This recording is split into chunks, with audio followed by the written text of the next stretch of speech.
Move to the back where you belong. This is Christmas Eve, and I won't have you ruining the holiday spirit for my proper passenger. Captain Marcus Reed doesn't whisper these words.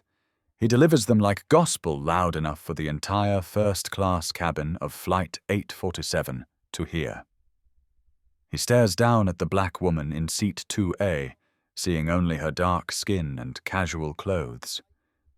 He misses the quiet power in her eyes. He misses the designer details hidden in plain sight.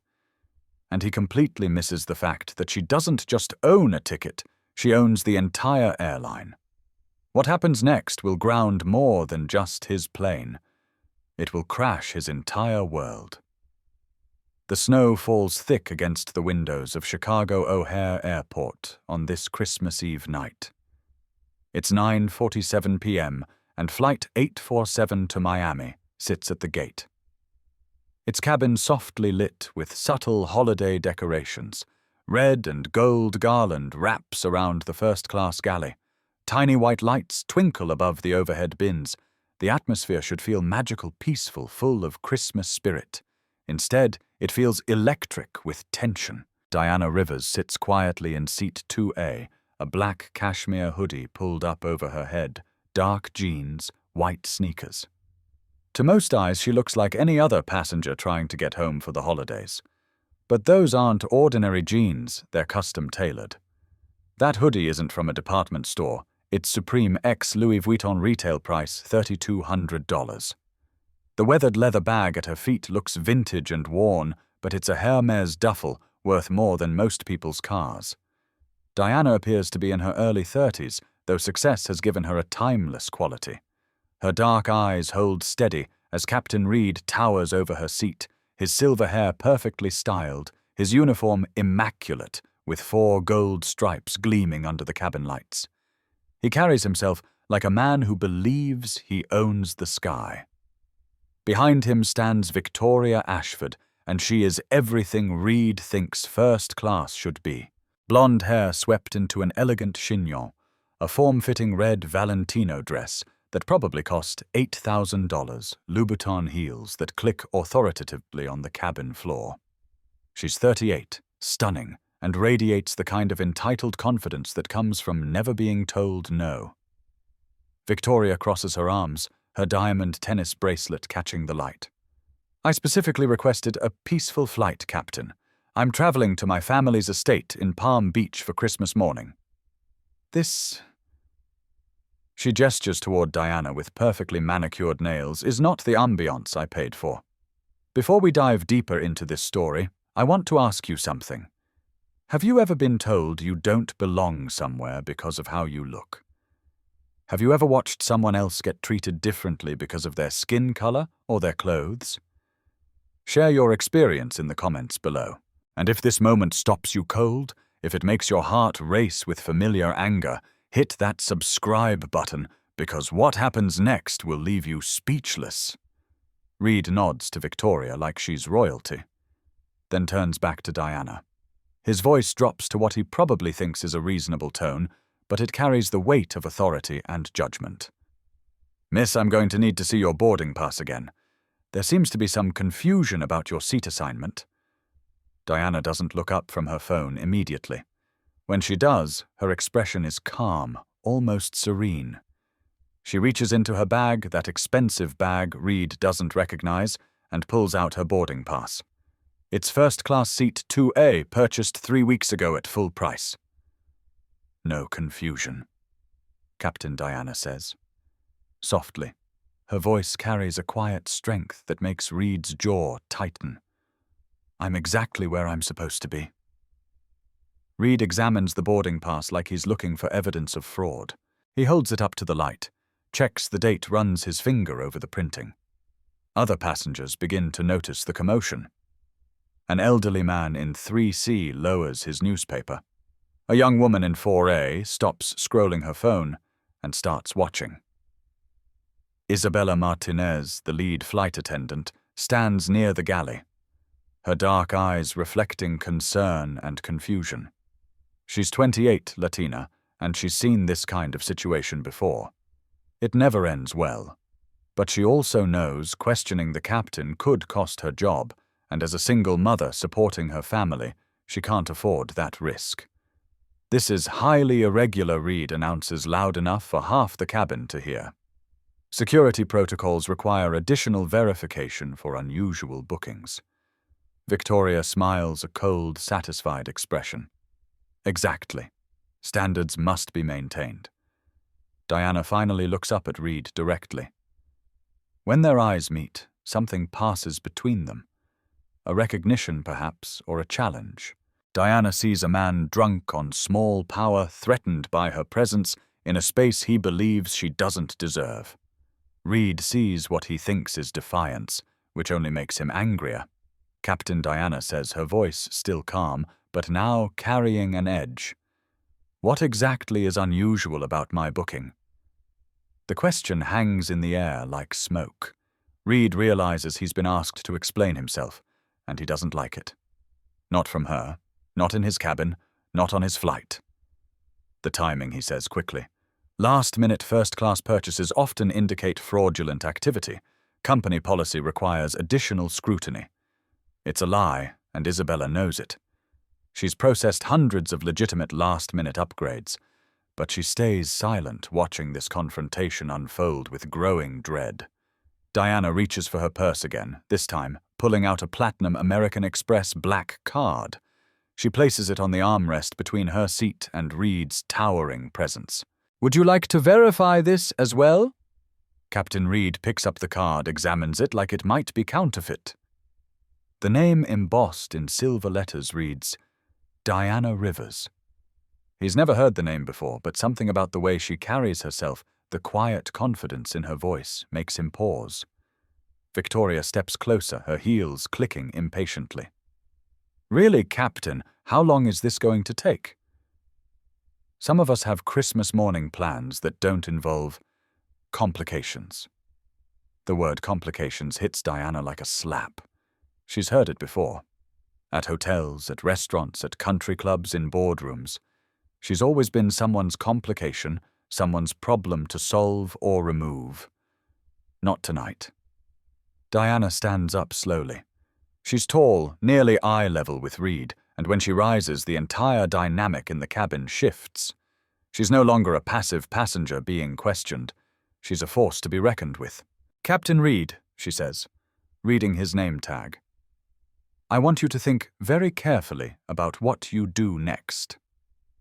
20 years ago, Diana Rivers was a 16-year-old girl flying to her grandmother's funeral in Atlanta. She wore her best black dress, the only dress her family could afford, and carried a wrinkled boarding pass for seat 3A.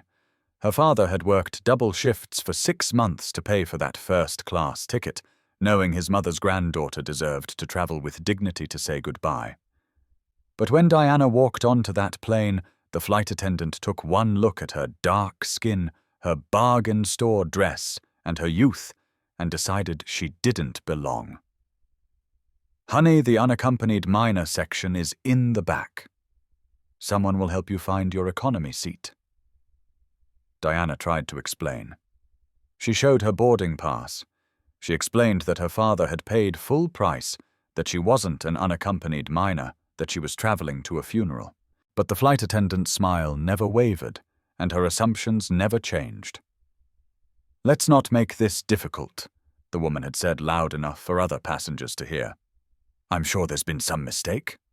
Diana spent that flight in the back row, humiliated, her first-class ticket crumpled in her pocket. She watched through the curtain as other passengers, white passengers, enjoyed the seats her father had sacrificed to provide. She made a promise to herself that day she would never be powerless again. Today at 34, Diana Rivers owns a $12 billion empire. Rivers Global Holdings controls luxury hotels, private jet companies, commercial real estate, and as of 3 days ago, Prestige Airways. She didn't just succeed in business, she conquered it. Forbes calls her the youngest self-made billionaire of her generation. Harvard Business School teaches case studies about her acquisition strategies. The Wall Street Journal features her on covers with headlines like, "The New Rules of Power." But Diana didn't acquire Prestige Airways for profit. She bought it for justice. For 6 months, her legal team had been collecting evidence of discrimination complaints against Prestige Airways that had been buried, ignored, or dismissed. The pattern was clear. Minority passengers routinely faced random additional screening seat misunderstandings and service irregularities that white passengers never experienced. The company had paid millions in quiet settlements to avoid bad publicity, but nothing had changed. Diana's acquisition happened in secret. The board of directors thought they were selling to a shell company backed by international investors. They had no idea the buyer was a black woman who had experienced their discrimination firsthand. They certainly didn't know she was flying undercover on Christmas Eve to document how their employees treated passengers who looked like her. Tonight, Diana wears a $3,200 Supreme X's Louis Vuitton hoodie that looks like casual streetwear to untrained eyes. Her AG jeans are custom-tailored to fit perfectly. Her white Balenciaga sneakers cost $1,200. The vintage Hermes bag at her feet is worth $80,000, but its worn leather makes it look like something she's carried for years. Diana learned long ago that power doesn't always need to announce itself. Sometimes the most effective strategy is to blend in, observe, and let people reveal who they truly are when they think no one important is watching. Her phone buzzes constantly with messages from her legal team, her executive assistant, her board of directors. Acquisition papers were finalized at 9 a.m. this morning, Christmas Eve. Legally, she owns 51% of Prestige Airways and has full authority to make executive decisions. Her team is standing by with federal discrimination attorneys, media contacts, and comprehensive reform plans. But Diana isn't ready to reveal herself yet. She wants to see how deep the problems go. She wants Captain Reed to make choices that will show her exactly what kind of culture she's purchased and how dramatically it needs to change. Marcus Reed believes he represents the golden age of aviation. At 52, he's been flying for Prestige Airways for 25 years, back when passengers dressed up for flights and first class meant something. He remembers when flight crews were respected, when captains were treated like royalty, when the cockpit was sacred ground. In Reed's mind, he's not a bigot, he's a traditionalist.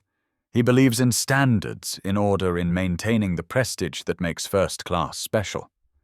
When he sees Diana in her hoodie and jeans, he doesn't consciously think, "This black woman doesn't belong here." He thinks this person doesn't understand the dignity of first class, but the effect is the same. Reed's personnel file locked in corporate offices. Diana now controls tells a different story. 17 complaints in 5 years. Passengers removed from flights for being disruptive when all they did was question his authority. Flight attendants reporting uncomfortable incidents they couldn't quite define. Comments about maintaining standards and preserving the experience for valued customers. Previous management buried these complaints. Reed generates loyalty among wealthy, mostly white passengers who appreciate his old-school approach. He's charming with people he considers important, authoritative, with those he doesn't. His customer satisfaction ratings from first-class passengers are consistently high, so corporate leadership ignored the warning signs. Reed has never faced real consequences for his behavior because he's careful. He never uses explicitly racist language. He frames his actions in terms of safety security or company policy. He's learned to discriminate in ways that are hard to prove, impossible to prosecute, and easy to explain away. Tonight, Reed is stressed about more than Diana's presence. The Christmas Eve blizzard has delayed dozens of flights, putting him behind schedule. He's supposed to be in Miami by midnight for Christmas morning with his wife Claudia, a socialite who values his captain status more than she values him. Their marriage has been strained lately. Too many nights away. Too much stress, too many arguments about money and status. Reed sees Victoria Ashford's complaint as an opportunity to assert control and solve a problem quickly. Victoria represents everything he believes. First class should be wealthy, elegant, demanding, and appreciative of hierarchy. Diana represents everything he thinks threatens that world, casual questioning present without permission. What Reed doesn't realize is that his next decisions will destroy everything he's worked to build: his pilot's license, his marriage, his reputation, his freedom. All of it hangs in the balance of how he treats a passenger he doesn't recognize. Victoria Ashford has never been told no, and at 38 she has no intention of starting tonight. She is everything American wealth aspires to be: blonde, beautiful, connected, and completely confident in her right to demand perfection from the world around her. Victoria's red Valentino dress cost $8,000 and fits her like it was painted on. Her Louboutin heels add 4 inches to her height and make every step a statement. The diamonds at her ears, throat, and wrist catch light like captured stars. She moves through the world like a woman who has never doubted her place in it. She is the daughter of pharmaceutical magnate Harrison Ashford, heiress to a fortune built on patent drugs and political connections. Her Instagram account has 2 million followers who worship her lifestyle of private jets, charity galas, and designer everything. She has been featured in Vogue, Vanity Fair, and Town and Country as the epitome of American aristocracy. Victoria's Christmas Eve travel to her family's Palm Beach estate is a tradition she guards fiercely. Every detail must be perfect: the flight, the service, the ambiance. She specifically requests flights with minimal passengers, preferring the exclusivity of a nearly empty first-class cabin. When Victoria boards Flight 847 and sees Diana in casual clothes, she experiences something like physical discomfort. To Victoria, Diana's presence disrupts the aesthetic she's paid for. The hoodie, the jeans, the relaxed posture.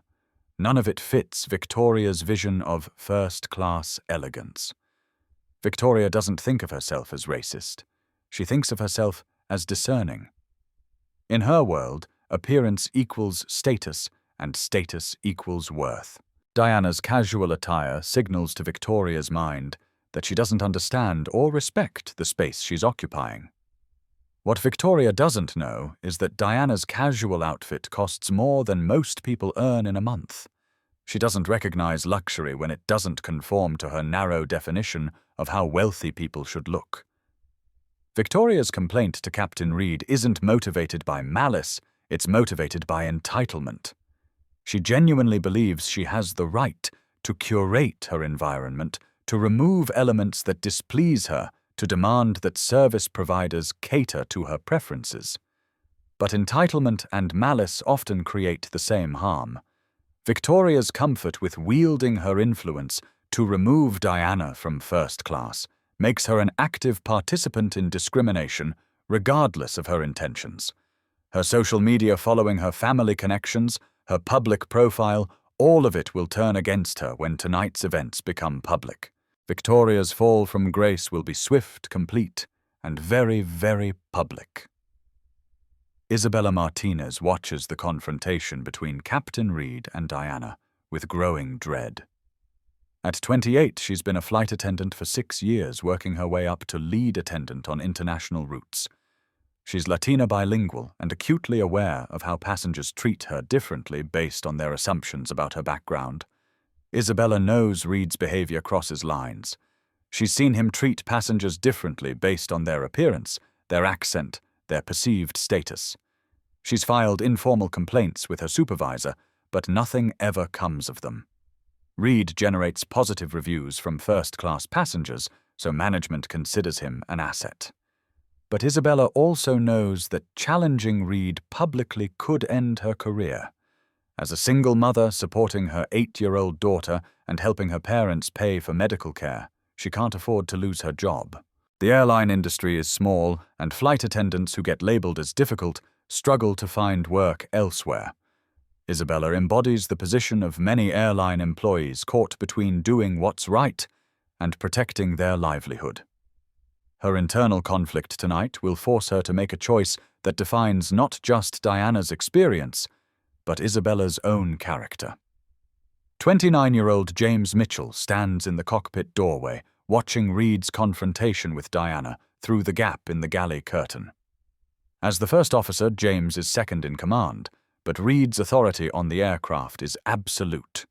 James is African American, a graduate of the Air Force Academy who flew combat missions before joining commercial aviation. He understands hierarchy chain of command and the importance of supporting your captain in front of passengers, but he also understands discrimination. James has faced his share of questioning passengers who seemed surprised to see a black pilot. He's been asked to show additional identification, had his credentials questioned, and dealt with passengers who requested to speak to the real pilot. Tonight, James recognizes something in Diana's calm demeanor that reminds him of his own experiences being challenged in spaces where others questioned his right to be there. He faces a choice: maintain professional protocol or intervene when he sees injustice unfolding. James represents the internal struggles within the aviation industry, where diverse employees often witness discrimination but face pressure to prioritize institutional loyalty over individual conscience. Robert Kim, a 35-year-old business traveler in seat 4C, has his phone out recording the interaction. As a Korean-American consultant who travels frequently for work, he's witnessed airline discrimination before and knows how quickly situations can escalate. Sarah Thompson, a 26-year-old travel blogger in seat 3B, is live streaming her Christmas Eve travel experience when the confrontation begins. Her followers start commenting in real time as they watch the situation unfold. Michael Davis, a 70-year-old retired professor in seat 1C, remembers flying during the civil rights era when discrimination was legal and open. He's seen enough history to recognize injustice when it's happening in front of him.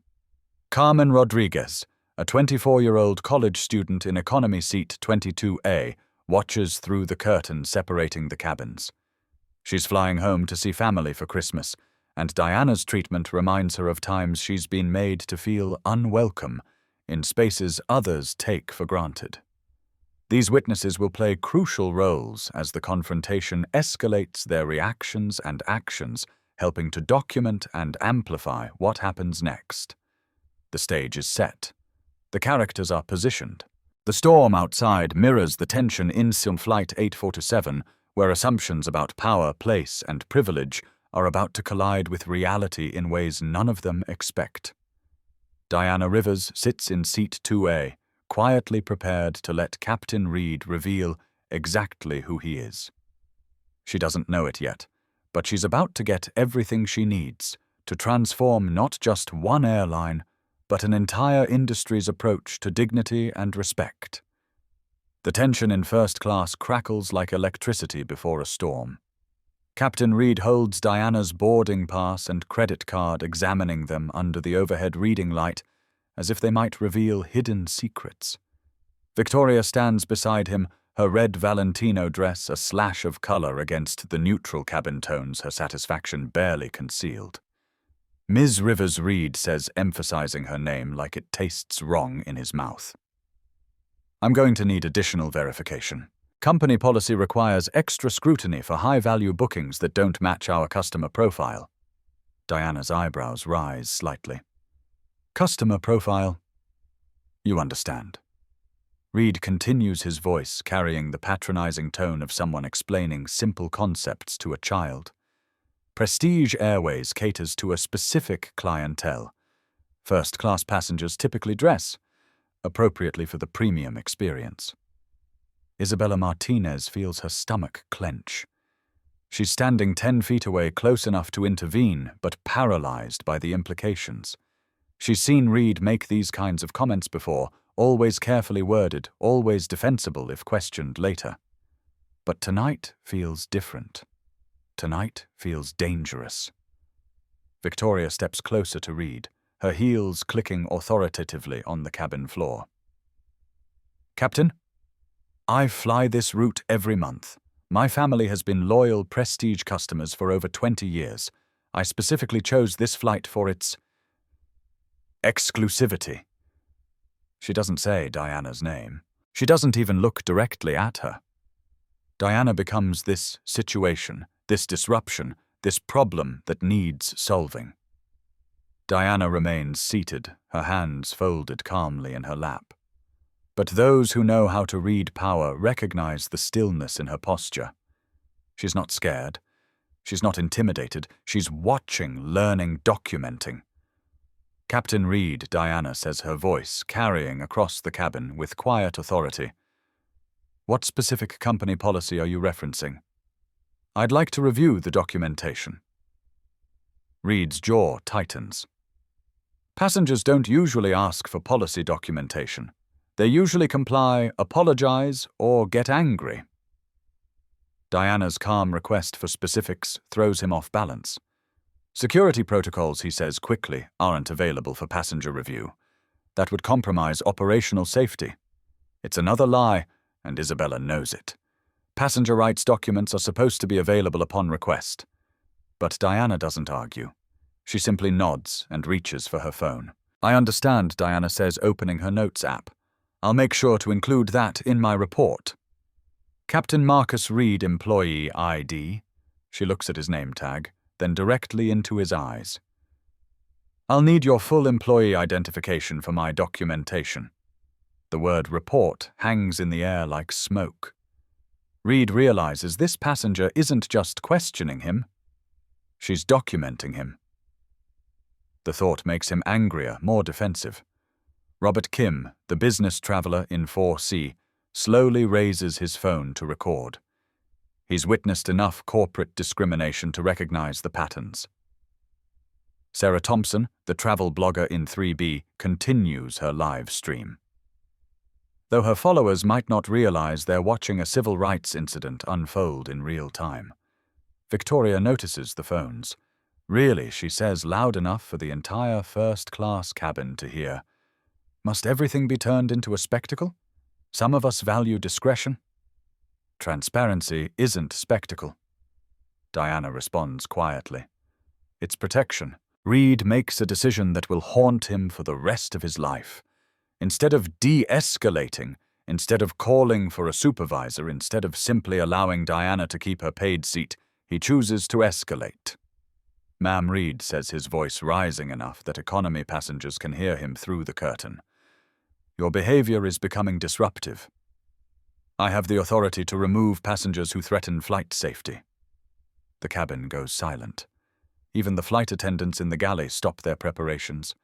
Reed has just accused a passenger sitting quietly in her assigned seat of being a safety threat.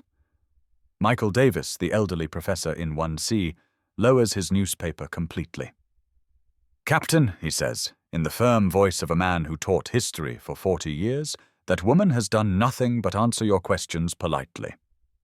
What exactly is threatening about that?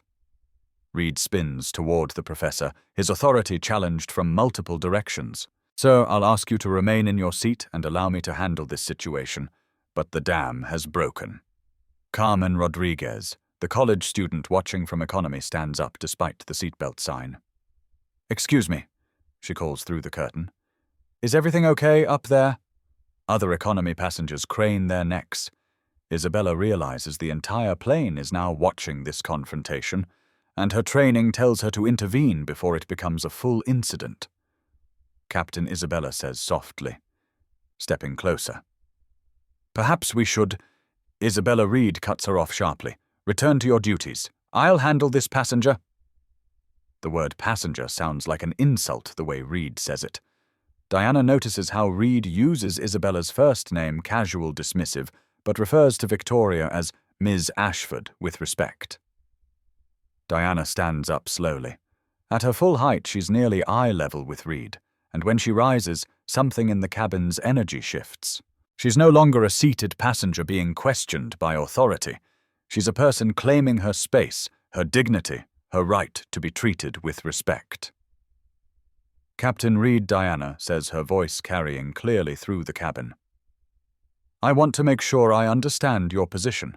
You believe I'm a safety threat because I asked to see the policy you're citing. Is that correct? Reed realizes he's painted himself into a corner. Every eye in first class is on him. Phones are recording. His crew is watching. He can back down and lose face or double down and risk everything. He chooses to risk everything.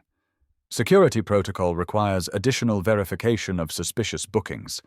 Reed announces his voice now carrying the false authority of someone who knows he's being recorded. This passenger's documentation requires enhanced screening. Reed holds Diana's Platinum American Express card up to the light, rotating it slowly, as if searching for signs of forgery. The card, with its distinctive black color and embossed lettering, is clearly authentic to anyone familiar with premium credit instruments. But Reed makes a show of examining every detail. Interesting, he murmurs loud enough for others to hear. We see a lot of counterfeit cards these days. Very sophisticated. Victoria nods sagely. The lengths people will go to. It's really quite sad. Diana watches this performance with the patience of someone who has seen this script played out before. But now she's not a powerless 16-year-old. Now she has the resources to ensure this performance has consequences. Captain Diana says, pulling out her phone, "I'm going to call American Express's Platinum Concierge Service. They can verify this card's authenticity in real time. Would that address your concerns?" Reed's performance stumbles. Legitimate card verification would end his pretext for removing Diana, but it would also expose his accusations as baseless. Company policy. Reed says quickly prohibits passengers from making phone calls during boarding procedures. Another lie. Isabella's face reflects her discomfort with Reed's increasingly fabricated justifications. James Mitchell. The first officer appears in the cockpit doorway. He's been listening to the confrontation, and his training tells him that situations like this can escalate beyond passenger relations into federal incidents.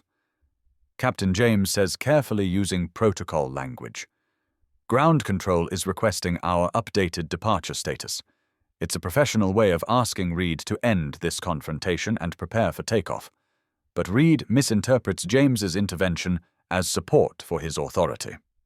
First Officer Mitchell Reed says formally, "Please document this passenger interaction for our post-flight report. Ms. Rivers has been uncooperative with security verification procedures." James's face goes carefully neutral. As an African-American pilot, he recognizes the pattern of Reed's behavior. But as a first officer, he's bound by aviation hierarchy. His response will determine whether he becomes part of the problem or part of the solution. Captain James says slowly, "Federal regulations require that security concerns be specific and documented. What specific threat has this passenger demonstrated?" The question lands like a challenge. Reed realizes his first officer isn't supporting his actions. He's questioning them professionally. Sarah Thompson's live stream comments explode with viewer reactions. Someone has identified the flight number and airline. Prestige Airways begins trending on social media as viewers share the stream. The internet is faster than corporate damage control. Reed makes another catastrophic decision. Instead of answering James's question about specific threats, he chooses to assert his authority more aggressively. The threat, Reed says, his voice rising, is a passenger who refuses to comply with legitimate security procedures, who questions crew authority, who creates disruption during boarding. Diana has been sitting quietly answering questions politely and requesting policy clarification. But Reed's public description makes her sound dangerous, non-compliant, aggressive. Robert Kim's recording captures every word. The contrast between Diana's calm behavior and Reed's heated accusations becomes stark when viewed through a camera lens. So Diana says, still seated, still calm, "I'd like to formally request that you contact your supervisor. This situation appears to require management intervention." Reed laughs, actually laughs at her request. The sound carries across the cabin like a slap. "Miss Rivers," Reed says, his voice dripping with condescension, "I am the management on this aircraft. My word is law at 30,000 feet. Your options are simple comply with crew instructions or exit the aircraft." The ultimatum lands in silence. Reed has now explicitly threatened to remove a passenger for requesting to speak to management. Victoria claps softly. Finally. Standards matter, but Michael Davis, the retired professor, has heard enough. "Captain," he says, his voice carrying the authority of someone who lived through the civil rights era. "I've been flying for 60 years. I know the difference between safety procedures and harassment. This is harassment." Reed spins toward the professor, his face flushed with anger and embarrassment. "Sir, I'll ask you once more to remain out of this matter." "No," Michael says firmly. "I won't remain silent while you abuse your authority. This young woman has done nothing wrong." The cabin erupts in murmurs. Passengers taking sides, flight attendants looking panicked, economy passengers standing to see what's happening. Reed's confrontation with Diana has become a full aircraft incident. Isabella finally finds her voice. "Captain, perhaps we should contact the gate supervisor." Isabella Reed snaps. "I told you to handle your duties, not question mine." The sharp dismissal of Isabella, combined with his aggressive tone toward Diana and the professor, creates a pattern that even supportive passengers begin to recognize. Carmen Rodriguez, the college student from economy, pushes through the curtain. "Excuse me, but we can hear everything back there. Why are you treating her like this?" Now Reed faces challenges from first-class economy, his own crew, and social media. But instead of recognizing that he's created an untenable situation, he digs deeper. This aircraft, Reed announces to the entire cabin, will not depart until all passengers comply with crew instructions and security protocols. Anyone who continues to disrupt these procedures will be removed. He's essentially taken the entire flight hostage to force Diana's compliance. 200 passengers will be delayed. Misconnections ruin Christmas plans because Reed refuses to back down from his discriminatory stance. Diana looks around the cabin at all the faces watching this confrontation. Some supportive, some confused, some angry at the delay, some recording everything. She realizes this moment has become bigger than just her treatment. It's become a test of what people will tolerate, what they'll speak up against, what they'll allow to happen in their presence. She makes a decision that will change everything. Diana stands up slowly, her movements deliberate and calm. When she reaches her full height, she looks directly into Captain Reed's eyes with the kind of steady gaze that makes powerful men uncomfortable. "Captain Reed," she says, her voice carrying clearly through the now silent cabin, "I want to make sure I understand your position completely. You're claiming I'm a safety threat. What specific actions have I taken that justify this claim?" Reed feels the weight of every eye in the aircraft on him. His accusations sound increasingly hollow when Diana forces him to specify them. But backing down now would mean admitting his authority was wrong, his judgment flawed, his actions discriminatory. Instead of retreating, Reed escalates. "Your non-compliance with crew instructions constitutes disruptive behavior under federal aviation regulations." Reed announces, his voice taking on the formal tone of someone quoting policy he doesn't fully understand. "Your questioning of legitimate security procedures suggests potential security risk." Diana pulls out her phone and opens the voice recorder app. "I'm documenting this interaction for federal review. Please state clearly what crew instructions I've failed to follow." The sight of Diana recording their conversation makes Reed even angrier. In his mind, passengers shouldn't document crew interactions. They should comply, defer to authority, accept whatever treatment they receive. "Put that phone away immediately," Reed demands. "Recording crew interactions without permission violates company policy." It doesn't. Passengers have legal rights to record discrimination, and Isabella knows it. But Reed's desperation is driving him to make increasingly false claims. James Mitchell steps fully into the cabin from the cockpit. As first officer, he has the authority to question safety decisions that affect flight operations. Captain James says carefully, "Can you specify which federal regulation prohibits passengers from requesting policy documentation?" The question cuts through Reed's fabricated justifications like a knife. James is asking him to cite actual regulations, not invented policies. First Officer Mitchell Reed says, his voice tight with contained rage. I don't need to justify my authority to crew members or passengers. My decisions on this aircraft are final. But James doesn't back down. His military training, his aviation education, and his personal experience with discrimination combine to give him clarity about what's happening. Captain, with respect, federal law requires that passenger removals be justified by specific safety threats or regulatory violations. Documentation protects both the airline and the crew. Reed realizes his first officer is professionally challenging his judgment. In Reed's worldview, this represents a collapse of hierarchy, order, and respect. Are you questioning my authority? First Officer Reed asks, his voice dropping to a dangerous quiet. The entire cabin holds its breath. James faces a career-defining moment. Support his captain's discriminatory actions, or stand up for federal regulations and passenger rights? I'm questioning whether this interaction meets federal standards for passenger removal, James says clearly. That's my responsibility as First Officer. Victoria Ashford watches this exchange with growing alarm.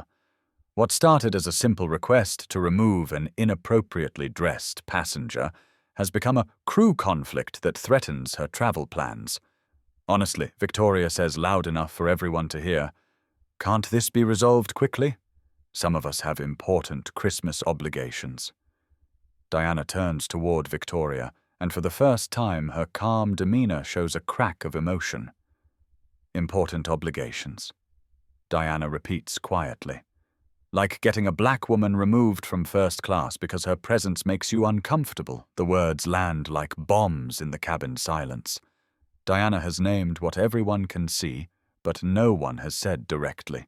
This isn't about dress codes or security procedures, it's about race. Victoria's face flushes red. How dare you? I never said anything about race. This is about standards, about appropriate behavior, about maintaining spaces where people like me know our place, Diana finishes. Reed sees the conversation spiraling beyond his control. Racial discrimination allegations create federal liability, media attention, and corporate investigation. He needs to end this confrontation before it becomes a civil rights incident. But instead of de-escalating, Reed makes the worst decision of his career. Security, he calls toward the galley where Isabella stands with her colleagues. I need assistance with a disruptive passenger removal. The words echo through the aircraft. Reed has officially requested Diana's removal based on fabricated safety concerns, false policy citations, and discriminatory treatment. Isabella's training conflicts with her conscience. Company policy says support the captain. Federal law says don't participate in discrimination. Her personal experience says speak up when witnessing injustice. She makes a choice that will save her job and her integrity. Captain Isabella says loudly enough for passengers to hear, I need to see documented justification before participating in passenger removal procedures. Reed spins toward Isabella with fury. Flight Attendant Martinez, you are refusing a direct order from your captain. I'm requesting documentation as required by federal anti-discrimination training, Isabella responds. All crew members are mandated to report suspected civil rights violations. The cabin erupts in murmurs. Isabella has essentially accused Reed of civil rights violations in front of 200 passengers and multiple recording devices. Sarah Thompson's live stream has exploded to over 50,000 viewers. Comments pour in faster than she can read them. This is discrimination. Someone call the news. What airline is this? Get this pilot fired. Robert Kim continues recording while simultaneously posting updates to Twitter. The hashtag flight discrimination begins trending. Michael Davis stands up in his seat. Captain, I'm a retired university professor. I've seen discrimination my entire career. This young woman has been polite, compliant, and patient, while you've been aggressive, dishonest, and discriminatory. Carmen Rodriguez pushes further into first class, despite the seatbelt sign. This is wrong. She bought her ticket just like everyone else. Reed realizes he's lost control, not just of Diana, but of his entire aircraft. Passengers are standing. Crew members are challenging him. Social media is documenting everything. He faces a choice: admit his mistakes and try to salvage the situation, or escalate to the point of no return. He chooses escalation. Reed moves to the aircraft's PA system, his hands shaking slightly with adrenaline and rage. When he picks up the handset, his voice broadcasts throughout the entire aircraft, reaching not just the passengers in their seats, but the ground crew outside, the gate agents in the terminal, and through Sarah's live stream, thousands of viewers worldwide. "Ladies and gentlemen, this is your captain speaking." Reed's voice carries the official tone of authority, but those listening carefully can hear the tremor underneath. "We are experiencing a passenger compliance issue that requires resolution before departure. Federal aviation regulations require all passengers to follow crew instructions without question. Failure to comply with safety procedures puts all passengers at risk." The announcement reverberates through the cabin like an accusation. Reed hasn't named Diana directly, but every passenger knows exactly who he's talking about. He's used the aircraft's communication system to publicly label her as a safety threat to 200 people.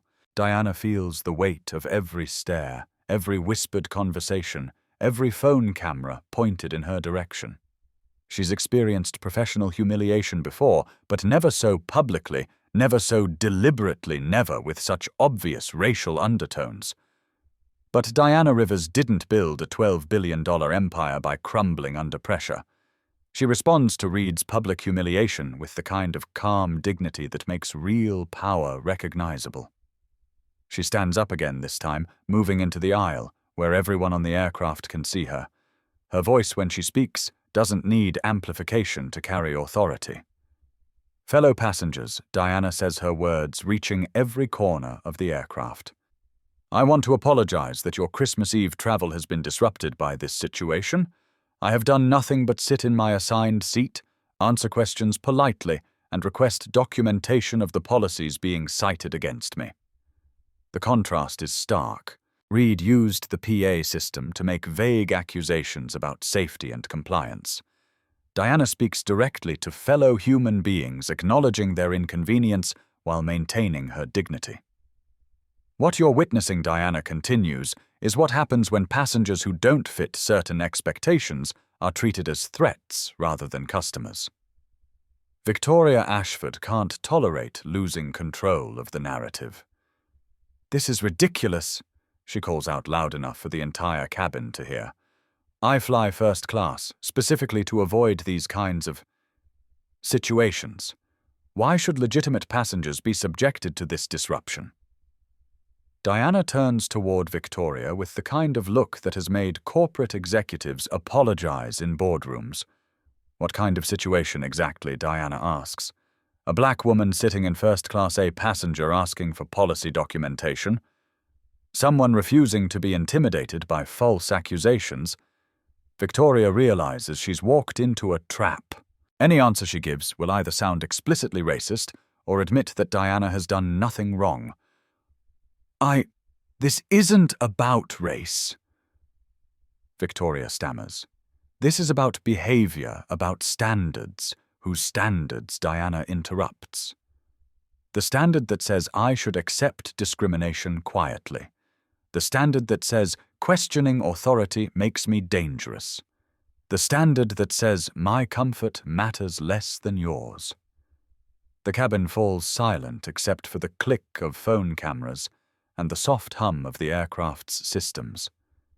Every passenger is forced to choose support. Reed's authority or recognize Diana's humanity. Michael Davis breaks the silence.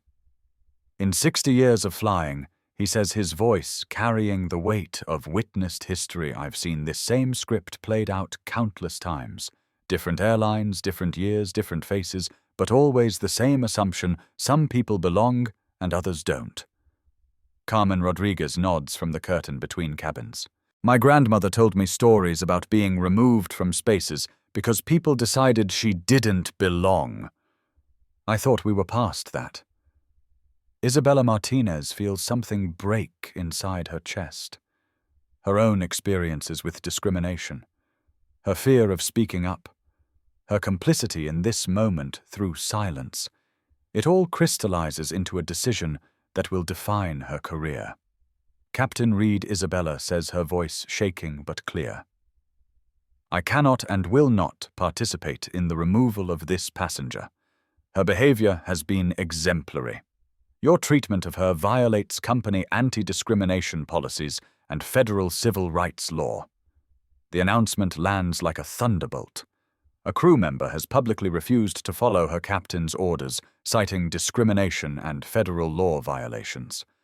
Reed's face goes pale, then red, then pale again. He realizes he's lost control of not just the passenger situation, but his entire crew. Mutiny in commercial aviation is career-ending, but civil rights violations are federal crimes. James Mitchell steps fully into the passenger cabin. Captain, he says formally, I recommend we contact ground supervision immediately. This situation requires management intervention. Reed sees his authority, his career, his reputation collapsing in real time. But instead of cutting his losses, instead of apologizing and trying to salvage something from this disaster, he makes one final fatal decision. He calls for Diana's physical removal. Security to aircraft 847. Reed speaks into his radio, his voice tight with barely controlled desperation. Passenger removal required, non-compliant individual refusing crew instructions, potential safety threat. The words crackle through the radio and echo in the cabin. Reed has now officially requested armed security to remove Diana from the aircraft, based on accusations that everyone present knows are false. Diana doesn't move from her position in the aisle. She doesn't raise her voice, doesn't resist, doesn't give Reed any justification for escalation. She simply stands with the quiet dignity of someone who has faced down corporate boardrooms, hostile takeovers, and billion-dollar negotiations. Captain Reed Diana says clearly, I want everyone on this aircraft to witness what happens next. You are about to have a black woman forcibly removed from a seat she paid for based on accusations you cannot substantiate, because I asked to see the policies you claim I violated. The cabin holds its breath. 200 passengers are about to witness either a peaceful resolution or a civil rights violation broadcast live to thousands of social media followers. Through the aircraft windows, passengers can see airport security approaching across the tarmac. 3 officers in uniform, their presence transforming Reed's accusations into potential legal action. Sarah Thompson's live stream viewer count has exploded to over 100,000. Comments flood the screen faster than she can read. This is insane. Record everything. What's the captain's name? Sue them all, Robert Kim continues, documenting while simultaneously posting updates. Prestige Airways, captain demands removal of black passenger for safety threat. Sitting quietly in assigned seat. The security officers board the aircraft, and their presence changes the entire dynamic. What was a passenger service issue has become a potential criminal matter. The lead officer, Sergeant Williams, immediately assesses the situation with trained eyes. What seems to be the problem? Captain Sergeant Williams asks, his tone professional but cautious. Reed straightens his uniform and assumes his most authoritative posture. Sergeant, I have a passenger refusing to comply with crew instructions and safety procedures. She's been disruptive, argumentative, and is creating a safety hazard for other passengers. Sergeant Williams looks at Diana, standing calmly in the aisle, then at the cabin full of passengers watching intently. His experience tells him something doesn't match between Reed's description and the scene before him. Ma'am, Sergeant Williams addresses Diana directly. The captain says you've been disruptive. Can you tell me what's happened from your perspective? Diana's response is measured factual and devastating to Reed's credibility. Officer, I boarded the aircraft and sat in my assigned seat 2A, which I purchased 3 weeks ago at full price. Captain Reed approached me and demanded additional verification of my documentation. When I asked to see the policies he was citing, he accused me of being non-compliant. When I requested to speak to a supervisor, he called me a safety threat. I have not raised my voice, have not disobeyed any instructions, and have not moved from my assigned seat until this moment. Sergeant Williams nods, then looks around the cabin. Did anyone witness this interaction? Hands go up throughout first class. Michael Davis speaks first. Officer, I've been watching this entire situation. This young woman has been nothing but polite, while the captain has become increasingly aggressive and unreasonable. Isabella steps forward. Sergeant, I'm the lead flight attendant. In my professional opinion, this passenger has done nothing to justify removal. She's been cooperative and respectful throughout. James Mitchell joins the group. I'm the first officer. Captain Reed's accusations don't match federal standards for passenger removal. I've documented my concerns about this interaction. Sergeant Williams realizes he's walked into a discrimination case, not a security incident. His training and legal obligations are clear. He cannot participate in civil rights violations. Captain Sergeant Williams says carefully, I need specific documentation of safety threats or regulatory violations before I can remove any passenger. What specific actions has this passenger taken that justify removal? Reed's facade finally cracks completely. Faced with the requirement to specify actual violations rather than make vague accusations, he reveals the true nature of his motivations. She doesn't belong in first class. Reed says, his voice rising with frustration. Look at her hoodie jeans attitude. This isn't what first-class service is about. We have standards to maintain, a certain clientele to survey. The words hang in the cabin like poison gas. Reed has finally said what everyone knew, but no one could prove. This isn't about safety or policy. It's about who he thinks deserves to sit in first class. Sergeant Williams exchanges glances with his colleagues. They've just heard a commercial airline captain explicitly state that passenger removal is based on appearance and social profiling, not safety or regulatory concerns. Captain Sergeant Williams says formally, what you've described constitutes discrimination based on appearance and possibly race. I cannot participate in removing a passenger based on those criteria. Reed's world collapses in that moment. Security refuses to support him. His crew has turned against him. Passengers are recording everything. Social media is broadcasting his discrimination live to the world. But Diana isn't finished with him yet. She reaches into her bag and pulls out her phone. Her voice when she speaks is calm, but carries the unmistakable tone of someone accustomed to being obeyed. Marcus, she says, using Reed's first name with deliberate familiarity. I think it's time you understood exactly who you're dealing with. She dials a number, puts the phone on speaker, and when it connects, her words will destroy Reed's career forever. Legal Department. This is Diana Rivers. Yes, the Diana Rivers. I need you to execute emergency protocol. 7 immediately. Reed's face goes white as the voice on the phone responds. Ms. Rivers confirmed. What's the situation? Diana looks directly into Reed's eyes as she delivers his professional death sentence. Employee Marcus Reed ID number 4758 has just committed multiple federal violations, including discrimination, false safety accusations, and abuse of authority. I want his pilot's license suspended immediately and federal charges filed within the hour. The phone conversation continues, but Reed can't hear the details over the roaring in his ears. He's beginning to understand that the passenger he tried to humiliate owns something more than a first-class ticket. What did you say your name was? Reed whispers. Diana hands him her business card with devastating calm. Diana Rivers, Chairman and CEO, Prestige Airways. As of 3 days ago, you work for me. Correction, you worked for me. The cabin explodes in shocked murmurs, gasps, and the sound of phones capturing Reed's moment of recognition. The passenger he tried to remove for not belonging in first class doesn't just belong there. She owns the entire airline. Reed's legs give out slightly.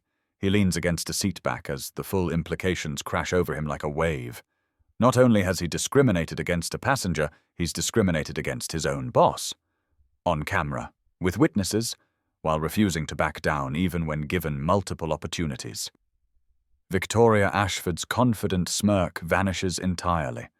Her complaints about Diana's presence have just been revealed as complaints about the airline's owner. Her demands for removal have become demands that a CEO be ejected from her own aircraft. The irony would be funny if the consequences weren't so serious.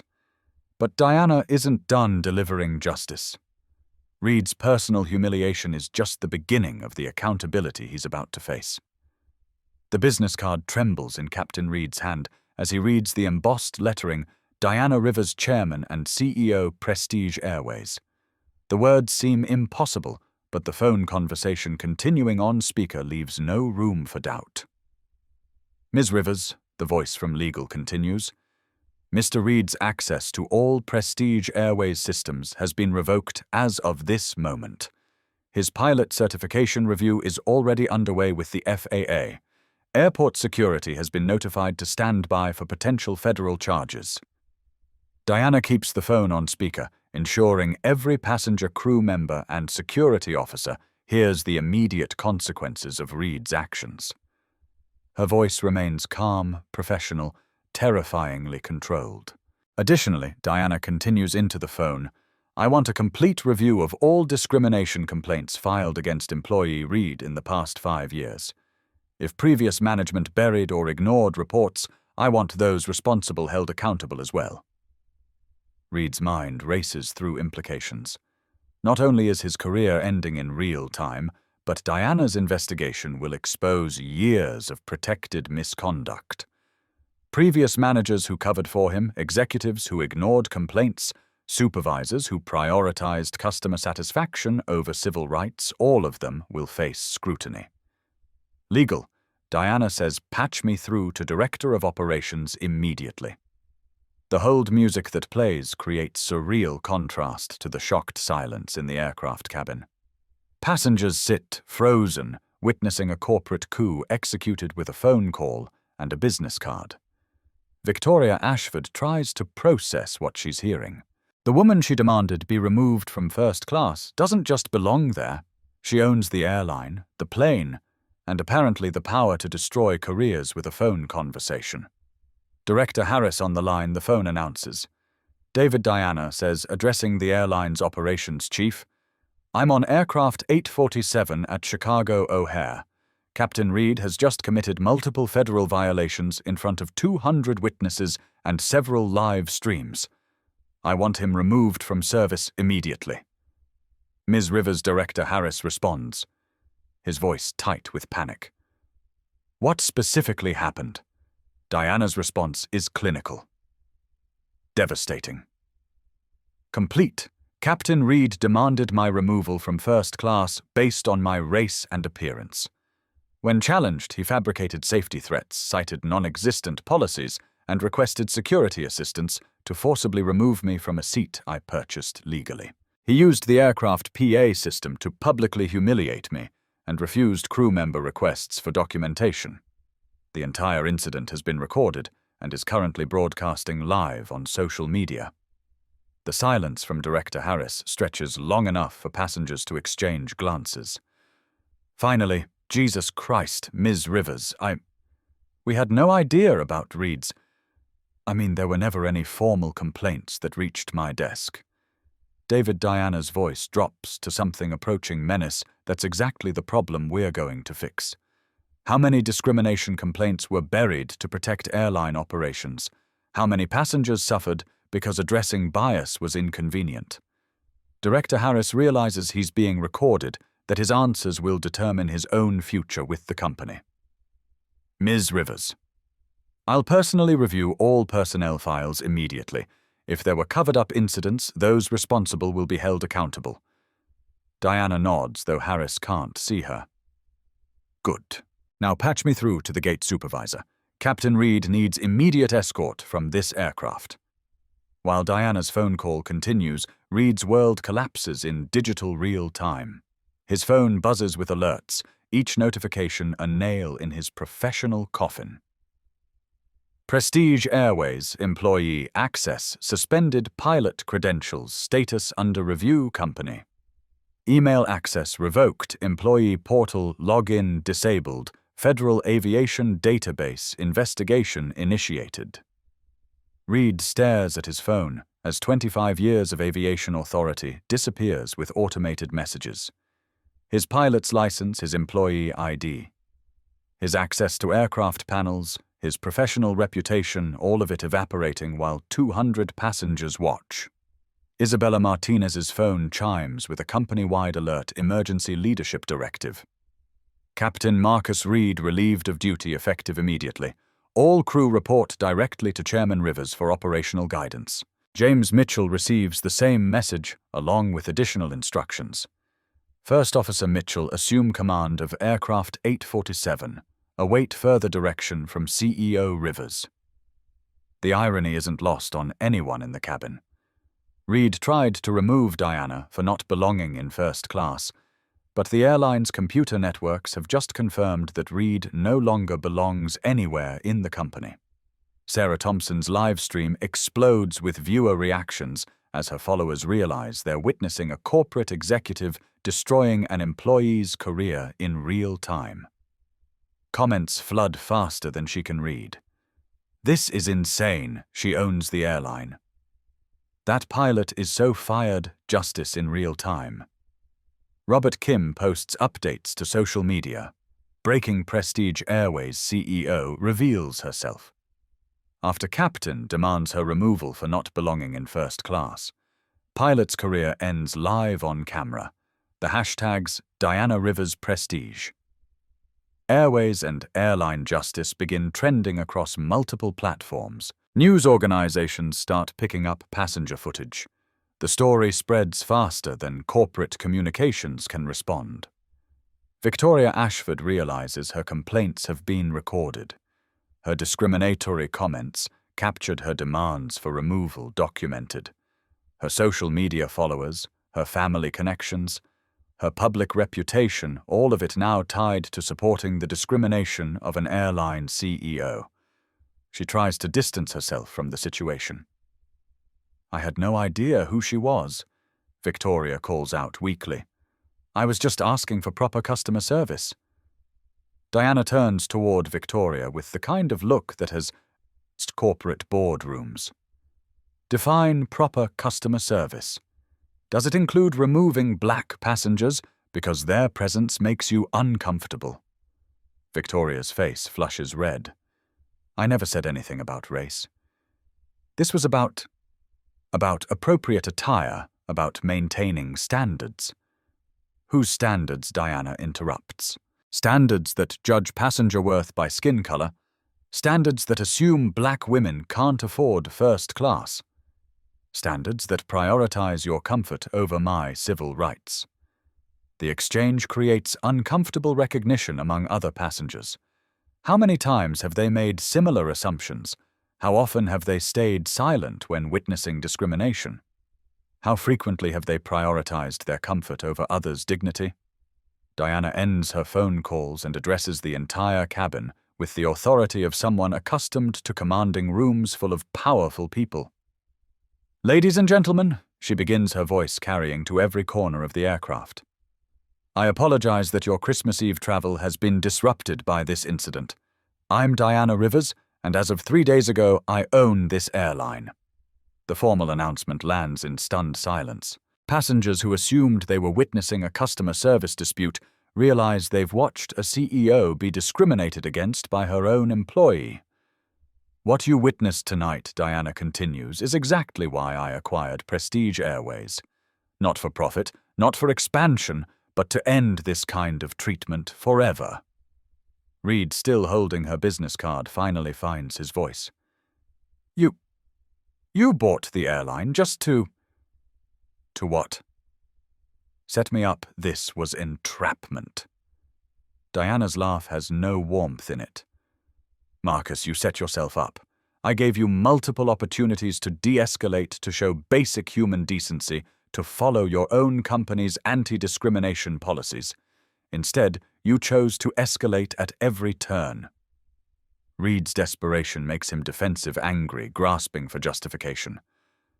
I was following protocol, maintaining safety. Protecting the integrity of first-class service, you were protecting white supremacy. Diana responds with devastating calm. You saw a black woman in a space you felt she didn't deserve and used your authority to try to remove her. That's not protocol, it's prejudice. Isabella Martinez steps forward, her voice stronger now that she understands Diana's true authority. Ms. Rivers, I want to formally apologize for not intervening sooner. I knew Captain Reed's behavior was wrong, but I was afraid of losing my job. Diana's expression softens when she addresses Isabella. Your fear was legitimate. The culture I inherited made employees choose between doing what's right and protecting their livelihoods. That ends now. James Mitchell approaches the group. Ms. Rivers, I should have spoken up earlier as well. As a black pilot, I recognized what was happening, but I let rank and protocol silence me. Diana nods. James, your position was impossible. You were asked to choose between supporting discriminatory authority and challenging aviation hierarchy. Under my leadership, challenging discrimination will be protected, not punished. Sergeant Williams, who has been observing the revelations, addresses Diana directly. Ma'am, do you want to press charges against Captain Reed? Based on what I witnessed, there are grounds for federal civil rights violations. Diana considers the question, while the entire cabin waits for her response. Reed's future criminal charges, civil lawsuits, public prosecution hangs in the balance of her decision. Sergeant Diana says finally, I want the maximum legal consequences permitted under federal law, not for revenge, but for accountability. If powerful people face no consequences for discrimination, they'll continue discriminating. Reed's legs buckle slightly. Criminal charges mean more than losing his job. They mean potential prison time, permanent criminal record, lifetime ban from aviation. Financial ruin from legal costs. Please. Reed whispers, his earlier arrogance completely evaporated. I have a family, a mortgage, a reputation. So did every passenger you've discriminated against over the years? Diana interrupts. So do the crew members who stayed silent rather than challenge your authority. So do the travelers who were humiliated in spaces they had every right to occupy. Victoria attempts one last desperate intervention. Surely we can resolve this privately. I have connections, influence, resources. Diana turns toward Victoria with something approaching pity. Victoria, your connections won't protect you from viral videos of supporting racial discrimination. Your influence won't erase recorded demands to remove a CEO from her own airplane. Your resources won't buy back the reputation you've destroyed. The truth hits Victoria like physical blow. Her discriminatory comments are recorded, shared, trending. Her pharmaceutical heiress status can't protect her from social media justice. Her privileged life is about to become very, very public. But Diana isn't finished delivering consequences. Reed's individual accountability is just the beginning of the transformation she has planned.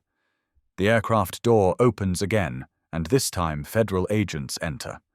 Unlike airport security, these officers represent serious legal consequences. FBI agents specializing in civil rights violations have been monitoring the situation through passenger live streams and Diana's legal team notifications. Special Agent Thompson flashes her badge as she approaches the group clustered around Seat 2A. Ms. Rivers, I'm Agent Thompson with the FBI's Civil Rights Division. We've been following this incident through social media reports and your legal team's notifications. The presence of federal agents transforms the atmosphere entirely. This is no longer an airline customer service issue or even a corporate personnel matter. Diana's treatment has become a federal civil rights investigation. Agent Thompson addresses Reed directly. Captain Reed, you're being detained for investigation of federal civil rights violations under Title VI of the Civil Rights Act and federal aviation anti-discrimination statutes. Reed's face goes ashen.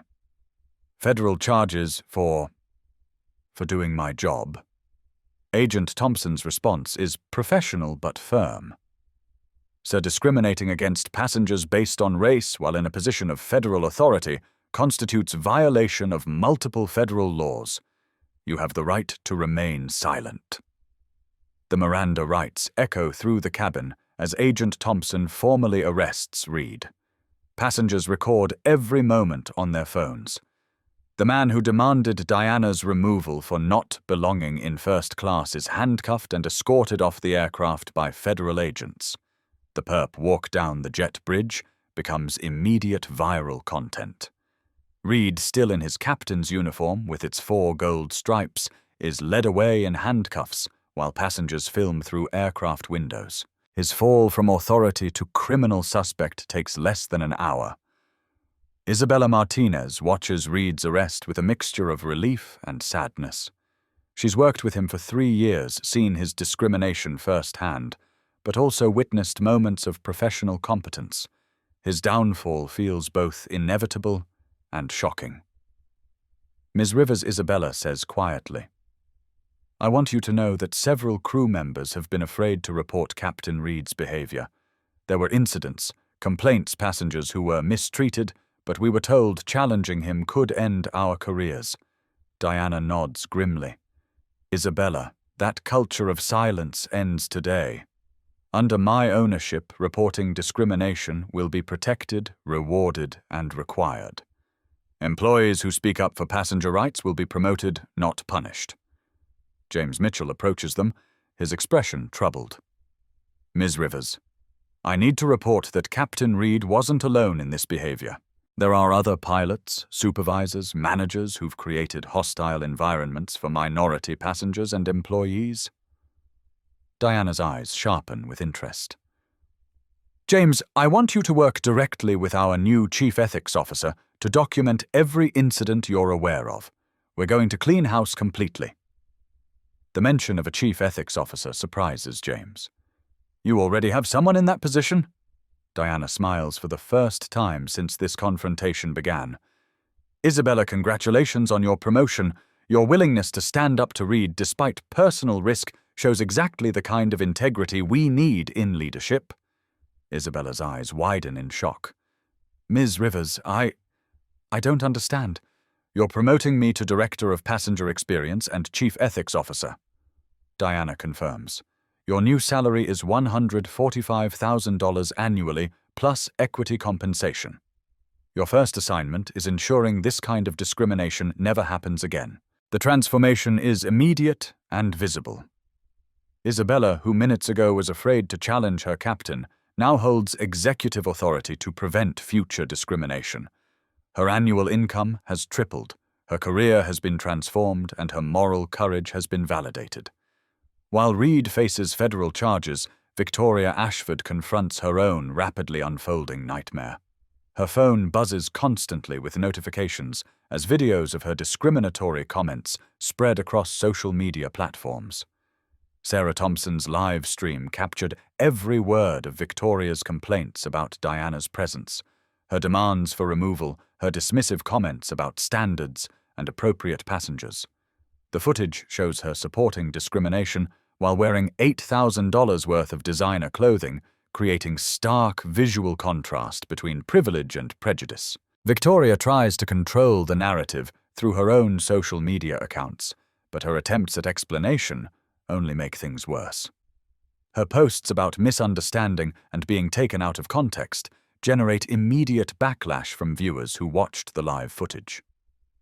The hashtag Victoria Ashford begins trending alongside Prestige Airways discrimination. Users identify her family connections, her pharmaceutical heiress status, her country club memberships. Every aspect of her privileged life becomes public scrutiny. Her Instagram account, carefully curated to showcase wealth and status, becomes a liability. Photos of charity galas and exclusive events are flooded with comments about her discrimination. Her 2 million followers begin unfollowing in massive numbers. Diana observes Victoria's digital downfall with professional interest. "Victoria, You're experiencing what happens when privilege meets accountability in the social media age. Your words have consequences beyond this aircraft. Victoria's desperation becomes palpable. Ms. Rivers, surely we can resolve this privately. My family has resources, connections, influence in pharmaceutical industries. Are you attempting to bribe me? Diana asks, her voice carrying dangerous quiet. Victoria realizes her mistake immediately.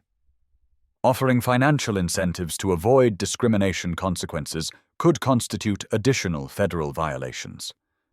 No, I was just suggesting. I didn't mean to imply. Diana's legal background makes her precise with language. Victoria, anything you say is being recorded by multiple devices and witnessed by federal agents. I suggest you consult an attorney before speaking further. The suggestion terrifies Victoria. The need for legal representation means serious consequences, potential criminal charges, civil lawsuits from other passengers who witnessed her discrimination. Victoria's Christmas plans flying to her family's Palm Beach estate for morning celebrations evaporate as she realizes her discrimination has been broadcast to millions of viewers. Her family's reputation, her social standing, her business connections will all be affected by tonight's viral footage. Diana uses the aircraft's communication networks to contact Prestige Airways operations worldwide. Within minutes, she's connected to corporate headquarters, regional managers, and flight operations centers across 3 continents. All stations, this is CEO Rivers with Emergency Directive Alpha. Effective immediately, all Prestige Airways personnel will implement enhanced anti-discrimination protocols. Her voice carries to airline operations around the world. Pilots preparing for departure, gate agents, processing passengers, customer service representatives handling complaints, all of them receive Diana's direct orders. Any employee who witnesses or participates in passenger discrimination based on race appearance or economic assumptions will be terminated immediately. Any supervisor who covers up discrimination complaints will be prosecuted to the full extent of federal law.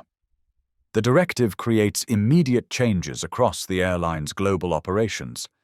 Employees who previously ignored bias suddenly understand their jobs depend on preventing it. Managers who buried complaints realize their careers hang in the balance of addressing discrimination seriously. Diana continues her company-wide announcement. Additionally, all passengers who have experienced discrimination on Prestige Airways flights in the past 5 years will be contacted for voluntary testimony. Settlement compensation will be provided, and comprehensive policy changes will be implemented based on their experiences. James Mitchell listens to these announcements with growing amazement. Diana isn't just punishing individuals, she's restructuring the entire airline culture around accountability and respect. Crew empowerment protocols are now in effect. Diana's voice continues. Any employee can stop discriminatory behavior without fear of retaliation. Direct reporting to corporate leadership is protected.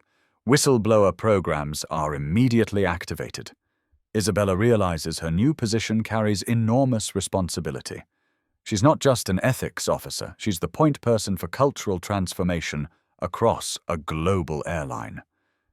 Diana's final announcement reaches every Prestige Airways operation. Customer service will now be measured not by passenger comfort, but by passenger dignity. Excellence means treating every traveler with respect, regardless of appearance, accent, or assumptions about their economic status. While Diana implements internal changes, the external response explodes across traditional and social media. Sarah Thompson's live stream has reached over 200,000 concurrent viewers, with clips being shared, analyzed, and discussed across multiple platforms. Major news organizations pick up the story. Prestige Airways CEO discriminated against by her own captain. Viral video shows airline discrimination in real time. Executive's undercover flight exposes aviation industry bias. The story resonates because it combines multiple compelling elements: corporate justice, racial discrimination, hidden identity revelation, and immediate accountability. Viewers witness not just injustice, but instant consequences delivered by someone with the power to create lasting change. Aviation industry analysts scramble to understand the implications. Diana's acquisition of Prestige Airways becomes public knowledge for the first time, revealing her strategy to reform airline culture from the inside out. Passenger advocacy groups praise Diana's response as a model for corporate accountability. Civil rights organizations point to the incident as evidence that discrimination in commercial aviation remains widespread and requires federal oversight. Stock market reactions are mixed. Prestige Airways stock initially drops as investors worry about legal liabilities and negative publicity. But by morning it recovers and rises as analysts recognize the value of ethical leadership and positive brand transformation. Other airlines begin emergency reviews of their own anti-discrimination policies. No CEO wants their company associated with the viral footage of Reid's arrest and Victoria's discriminatory comments. The Department of Transportation announces immediate investigation into airline discrimination practices industry-wide. Congressional representatives call for hearings on civil rights in commercial aviation. But Diana's focus remains on immediate implementation of change rather than publicity management. She's using this moment of attention to create permanent transformation, not just temporary accountability. Throughout these unfolding consequences, the 200 passengers on Flight 847 process their role as witnesses to corporate justice in real time. Their reactions range from shock to admiration to discomfort, with the intensity of accountability they've observed. Michael Davis, the retired professor who spoke up for Diana, approaches her with obvious emotion. Ms. Rivers, I've been flying for 60 years. I've seen discrimination that went unchallenged because passengers and crew didn't want to get involved. Thank you for showing us what courage looks like. Carmen Rodriguez, the college student from economy, pushes through the first-class curtain again. Ms. Rivers, can I get your autograph? You just showed me what it means to stand up for yourself with dignity and power. But not all passengers support Diana's response. A businessman in seat 3D mutters loud enough to be heard. Seems excessive to destroy a man's career over a simple misunderstanding. Diana addresses his comment directly. Sir, what did you consider a simple misunderstanding about demanding my removal based on my skin color? The businessman looks uncomfortable with the direct question. Well, I mean, maybe he was just doing his job. His job description includes racial discrimination? Diana asks. Company policy requires treating black passengers as security threats.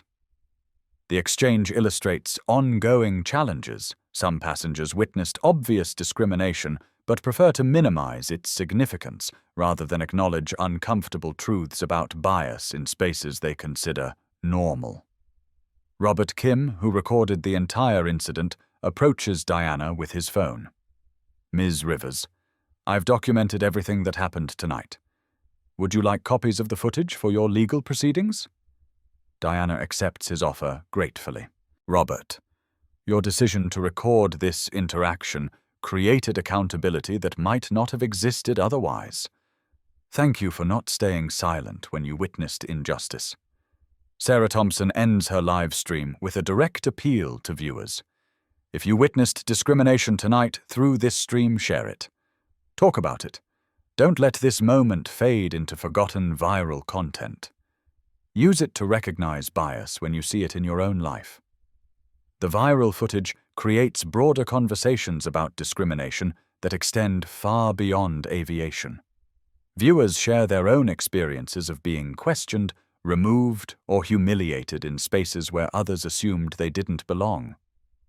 Diana realizes her individual experience has become a catalyst for national discussion about race privilege and accountability. The consequences extend beyond Reid's arrest or Victoria's social downfall. They're forcing American society to examine assumptions about who belongs where and why. Agent Thompson's investigation expands rapidly as additional evidence emerges. Diana's legal team provides documentation of buried discrimination, complaints, settlement agreements, and internal communications showing awareness of ongoing problems. The FBI discovers that Reed's behavior represents a pattern of discrimination across multiple flights and passengers. Previous complaints were settled quietly, complainants silenced by non-disclosure agreements, incidents downplayed to avoid negative publicity. Agent Thompson interviews flight crews, who describe uncomfortable incidents they witnessed but were afraid to report. Gate agents share stories of passengers being questioned excessively based on appearance. Customer service representatives reveal training that encouraged extra scrutiny of travelers who didn't match certain profiles. The investigation reveals that Prestige Airways, under previous management, had essentially institutionalized discriminatory practices while maintaining public commitments to equality.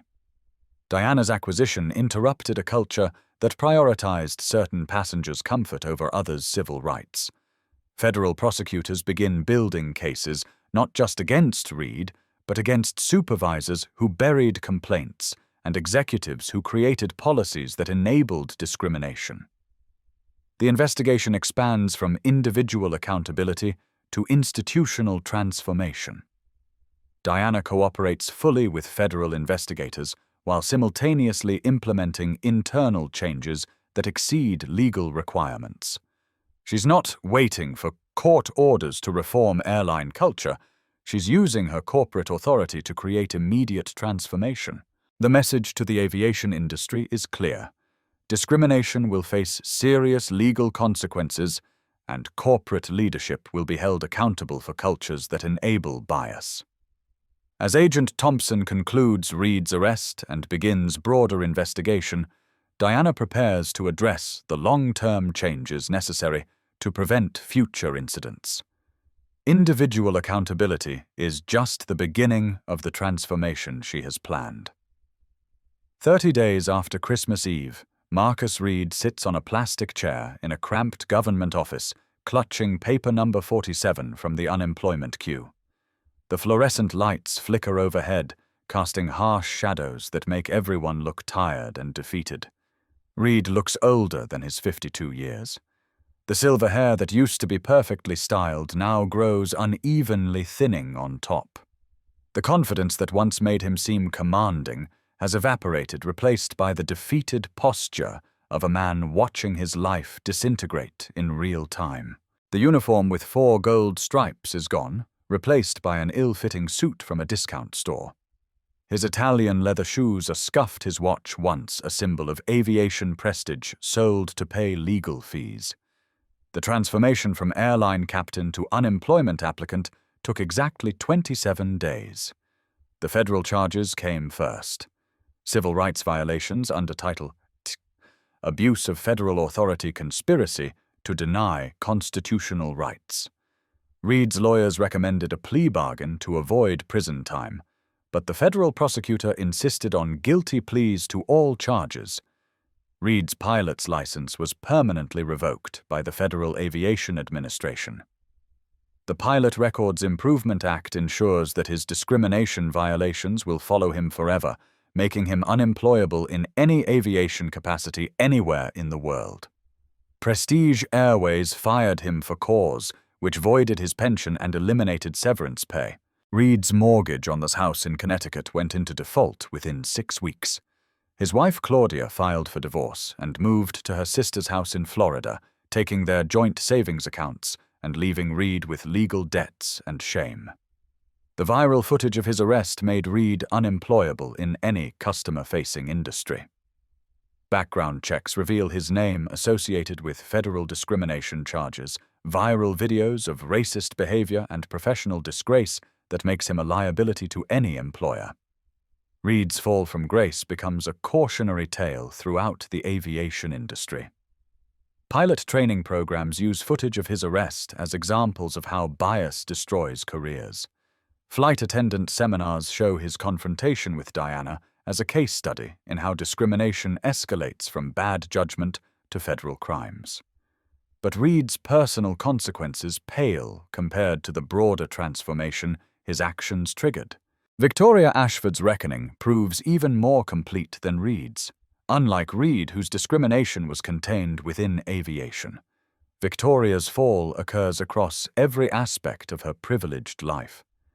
The viral footage of her demanding Diana's removal spreads beyond aviation into pharmaceutical, social, and charity circles where Victoria held influence. Her family's pharmaceutical company issues public statements distancing themselves from her discriminatory comments. Victoria's board positions with 3 major charities are terminated within a week. Organizations dedicated to social justice cannot maintain associations with someone who publicly supported racial discrimination. Her name is removed from donor lists, gala committees, and society page mentions. The country clubs where Victoria spent her social life quietly revoke her membership. Her applications for membership at exclusive establishments are rejected. The social circles that once celebrated her wealth now treat her as a pariah whose presence threatens their reputations. Victoria's Instagram followers, once numbering in the millions, abandon her account in massive numbers. Brands terminate sponsorship agreements. Fashion magazines drop her from society coverage. The social media influence she cultivated for years disappears overnight. Most devastating of all, Victoria's own family withdraws support.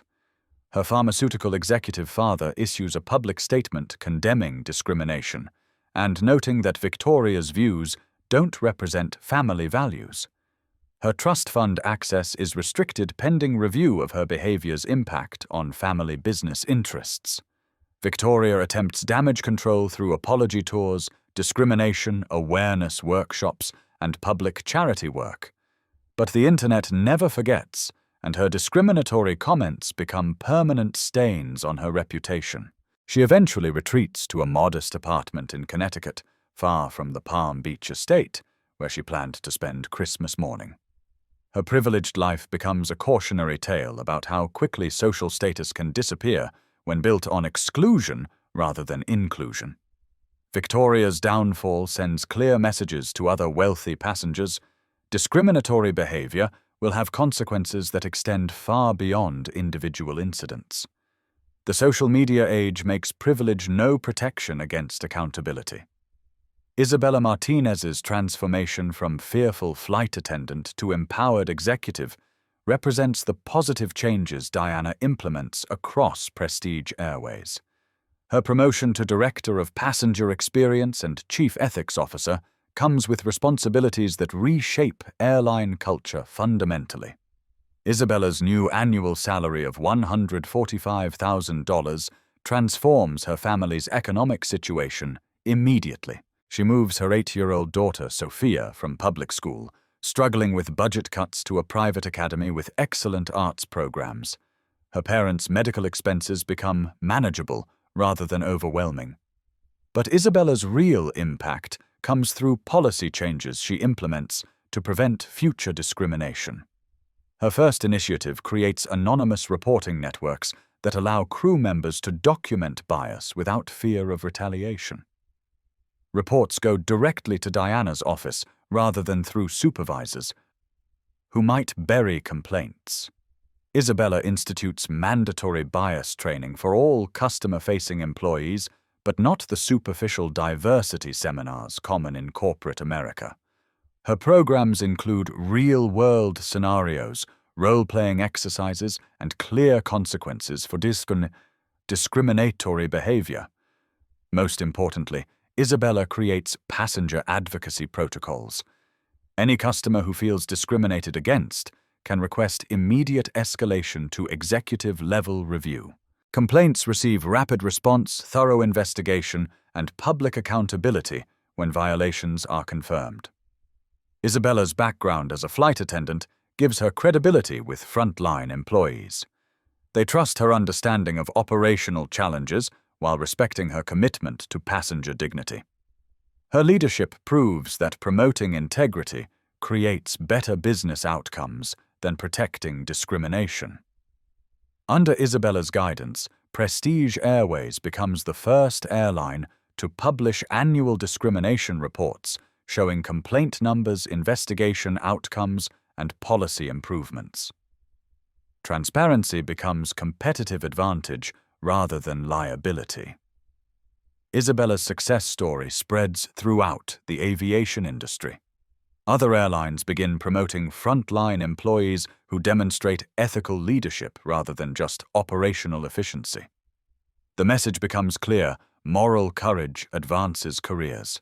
James Mitchell's promotion from first officer to captain represents broader changes in aviation leadership diversity that Diana prioritizes.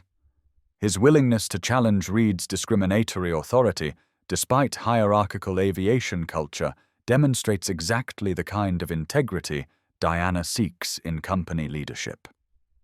James's first assignment as captain takes him back to the Chicago-Miami route, where Reed's discrimination occurred.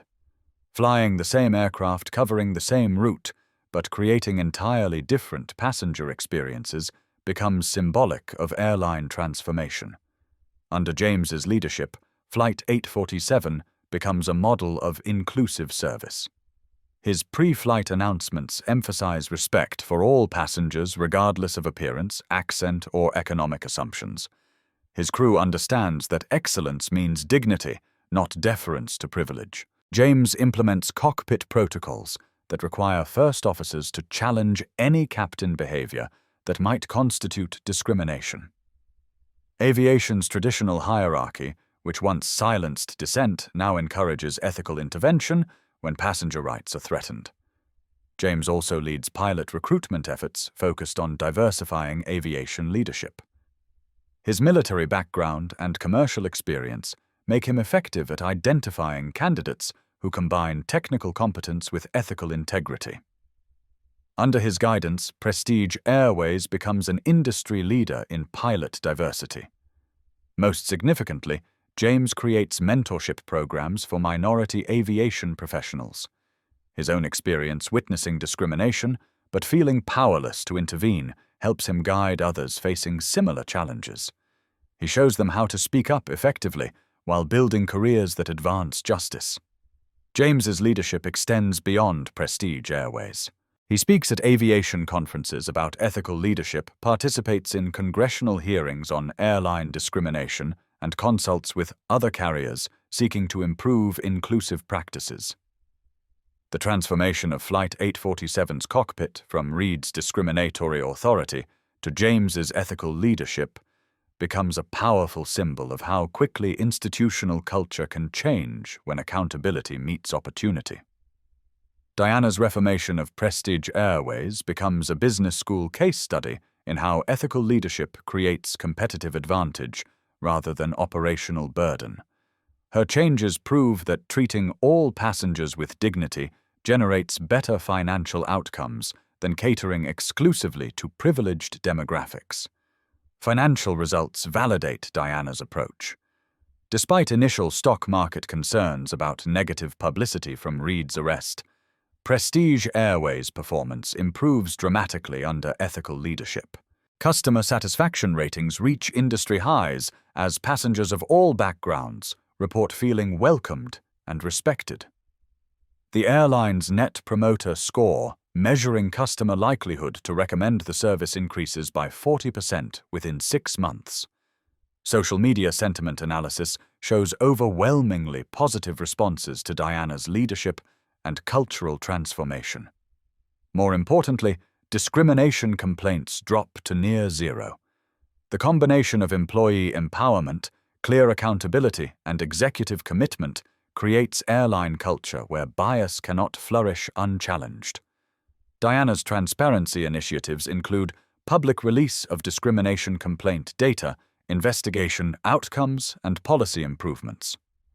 Rather than hiding problems, she demonstrates how addressing bias honestly builds customer trust and employee loyalty. Other airlines struggle to compete with Prestige Airways' reputation for inclusive service.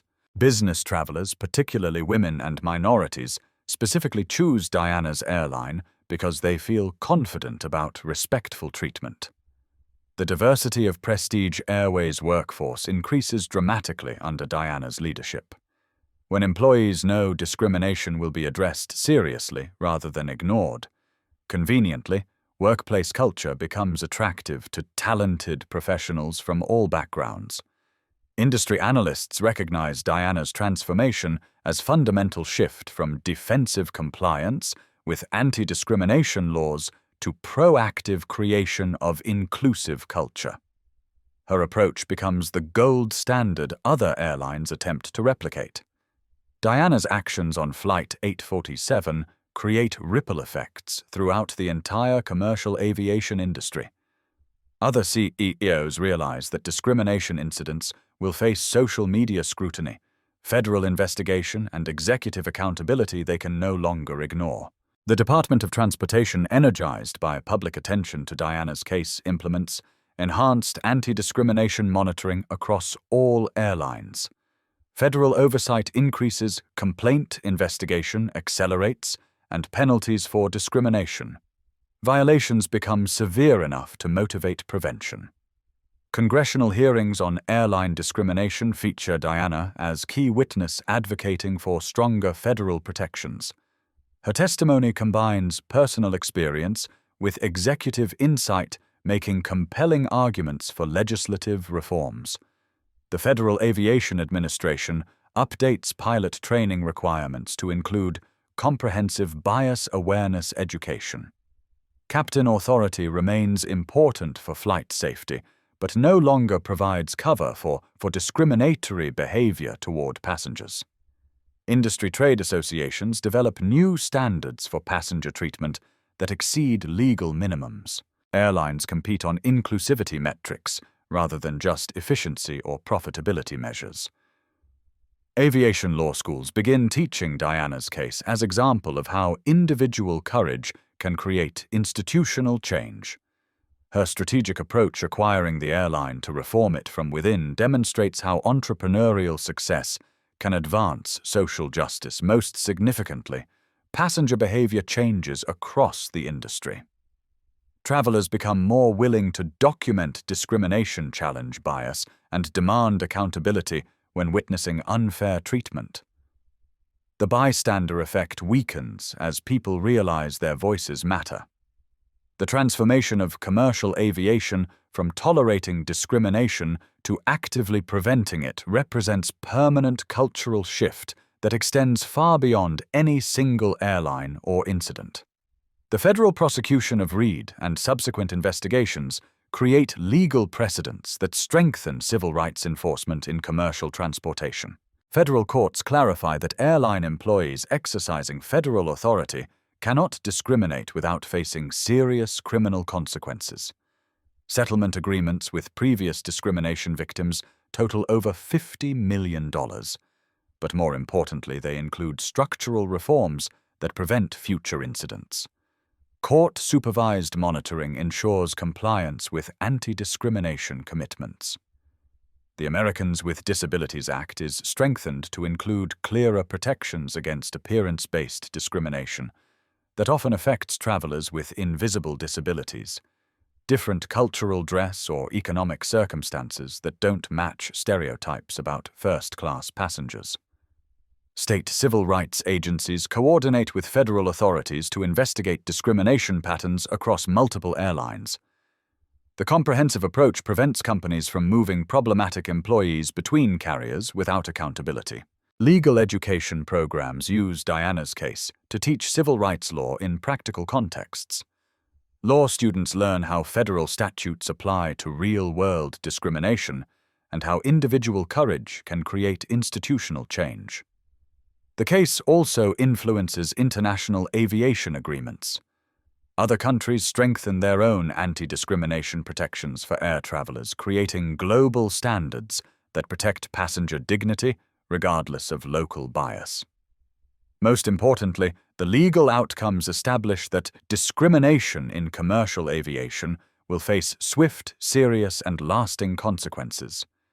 The message deters future incidents while empowering passengers to demand respectful treatment. Diana's strategic approach, documenting discrimination thoroughly before revealing her authority, creates legal evidence that would have been impossible to obtain through traditional complaint processes. Her method becomes a model for investigating institutional bias.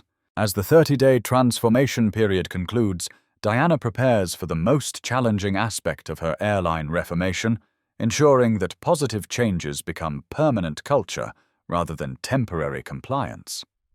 The real test of her leadership will come in sustaining transformation when public attention moves to other stories. But the foundation she has built, empowered employees, accountable leadership, transparent processes, and zero tolerance for discrimination creates resilient culture that can withstand both internal pressures and external challenges. The aviation industry will never be the same, and that's exactly what Diana intended when she decided to buy an airline rather than just file a complaint about discriminatory treatment. 1 year to the day after Captain Reed demanded her removal from first-class Diana Rivers Board's Prestige Airways Flight 847 from Chicago to Miami, snow falls outside the terminal windows, just as it did 12 months ago, but everything else has changed completely. Diana deliberately chooses seat 38F in economy, the exact seat Reed tried to force her into for people like her. Today she sits there by choice, observing the transformation she created through one night's refusal to accept discrimination silently. Captain James Mitchell's voice comes over the intercom with the pre-flight announcement, "Good morning and welcome aboard Prestige Airways Flight 847. I'm Captain Mitchell, and I want to personally ensure that every passenger experiences respectful service regardless of where you're seated or how you're dressed. Excellence means treating everyone with dignity." The announcement would have been impossible under Reed's command. Diana smiles as she listens to James' established tone that protects all passengers rather than prioritizing some over others. Isabella Martinez, now Director of Passenger Experience, walks through both first class and economy during boarding, greeting passengers personally and ensuring crew members demonstrate the inclusive service culture Diana built. Isabella's confidence and authority represent transformation from fearful compliance to empowered leadership. As passengers board, Diana observes interactions that would have been unthinkable under previous management. A young Muslim woman in hijab receives warm welcome in first class without document scrutiny or suspicious glances. An elderly Latino gentleman using a walker gets patient assistance without assumptions about his ticket validity. Most meaningfully, Diana watches a young black girl, perhaps 11 years old, walk confidently toward first class. The girl wears jeans and a hoodie, exactly the casual attire that triggered Reed's discrimination, but crew members welcome her with genuine smiles and respectful service. The girl sits in seat 2A, the same seat where Diana faced Reed's hostility. Watching her settle in comfortably reading a book about aerospace engineering, Diana feels the emotional weight of transformation accomplished. Diana approaches the girl during the flight. "What's your name, sweetheart?" "Maya." The girl responds shyly. "I won a scholarship contest for good grades. This is my first time in first class." Diana's throat tightens with emotion. "Maya, this seat belongs to you. Not because of how you look, but because of who you are and the dreams you carry. Don't let anyone ever tell you otherwise." Maya nods seriously, not recognizing that she's speaking to the woman who fought to ensure her welcome. "My mum says respect is earned, not given based on appearance." Diana smiles. "Your mother is very wise." As Flight 847 continues toward Miami, Diana observes dozens of small moments that demonstrate cultural transformation. Crew members engage respectfully with passengers regardless of accent, appearance, or economic status. First-class service maintains excellence while eliminating exclusivity based on discriminatory assumptions. A Hispanic businessman in economy receives the same courteous attention as wealthy passengers in premium seats. When his laptop battery dies, flight attendants offer charging assistance without questioning whether he belongs on the aircraft. A black woman traveling with her infant receives patient help with baby supplies without crew members assuming she needs extra supervision or poses additional challenges. The assistance is offered as customer service, not surveillance. Most significantly, when a white passenger complains about noise from children in economy, Crew members politely explain that families have equal rights to travel comfortably. There's no attempt to relocate economy passengers to avoid first-class complaints. Diana realizes these interactions represent more than improved customer service. They reflect fundamental changes in how power operates within commercial aviation. Crew authority now protects passenger dignity rather than passenger privilege. Isabella approaches Diana's seat during the flight. Although they've worked together closely over the past year, Isabella still doesn't recognize her CEO in casual clothes sitting in economy. "Ma'am, can I get you anything extra blanket, perhaps?" Isabella asks with genuine concern. Diana accepts the offer gratefully. "Thank you. The service on this flight has been exceptional." Isabella beams with pride. "We work hard to ensure every passenger feels valued. Our CEO believes dignity should never depend on seat location." Diana nods, hiding her smile. "She sounds like a remarkable leader." "She is," Isabella responds earnestly. "She taught us that treating people well isn't just good business, it's basic human decency." Through her phone, Diana monitors social media discussions about airline discrimination over the past year. The conversation has shifted dramatically from accepting bias as inevitable to demanding accountability as standard. Passengers now confidently document discriminatory treatment, knowing their voices will be heard and their experiences validated. The bystander effect has weakened as travelers realize their intervention can prevent others from experiencing humiliation. Other airlines struggle to compete with Prestige Airways' reputation for inclusive service. Diana's transformation created industry pressure to reform discriminatory practices rather than just hide them more effectively. The hashtag #DianaRivers remains associated with corporate accountability and ethical leadership. Business schools teach her acquisition strategy as example of how entrepreneurial success can advance social justice. But Diana's proudest achievement appears in her email inbox, thousands of letters from passengers who experienced better treatment because of changes she implemented. Their stories confirm that individual courage created lasting institutional reform. One letter particularly moves her. "Ms. Rivers, I'm a transgender woman who was afraid to travel because of past discrimination. Last week I flew Prestige Airways and was treated with complete respect. Thank you for making travel safe for people like me." Another. "Dear Diana, my son has autism and stimming behaviors that sometimes make other passengers uncomfortable. Your crew welcomed him warmly and helped him feel included rather than tolerated. You've given him confidence to explore the world. The personal impact testimonials validate Diana's belief that business success should create human dignity rather than simply generate profit." As Flight 847 approaches Miami, Diana reflects on the year of transformation following Reed's arrest and Victoria's downfall. Individual accountability was important, but cultural change proved more significant. The young Muslim woman in hijab has spent the flight reading medical textbooks preparing for residency applications. Diana realizes she's witnessing someone whose career might have been derailed by discrimination, but instead receives encouragement to pursue ambitious goals. Maya, the 11-year-old scholarship winner, has struck up conversation with other passengers about her interest in aerospace engineering.